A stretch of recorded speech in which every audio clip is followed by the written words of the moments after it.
বন্ধুরা, আজকে কম্পিউটার হার্ডওয়্যারের পরের সেকেন্ড এপিসোড শুরু করতে যাচ্ছি। আজকে শুরু করার আগে একটা কথা বলে রাখি, কিছু কিছু টপিকস এই কম্পিউটার হার্ডওয়্যারে আসবে যেগুলো হয়তো বোরিং লাগতে পারে, কিন্তু বোরিং লাগলে যতটা আমি সহজ করে বোঝানোর চেষ্টা করব সেটা তত সহজ করে বোঝানোর।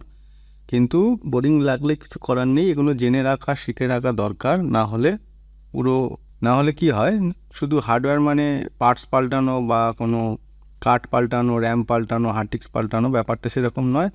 আর দ্বিতীয় কথা, আজকালকার দিনে যেরকম টেকনোলজি এগোচ্ছে, নতুন টেকনোলজিতে নিজেকে আপগ্রেড করতে গেলে কিছু কিছু থিওরি পার্ট জেনে রাখা দরকার, যেগুলো ওই টেকনোলজির ওপর নতুন নতুন টেকনোলজি জানতে গেলে, শিখতে গেলে সেগুলো কাজে আসবে। কারণ বেসিক জিনিসটা, টেকনোলজি যাই হোক না কেন, বেসিক জিনিসটা সব ক্ষেত্রেই সমান হবে।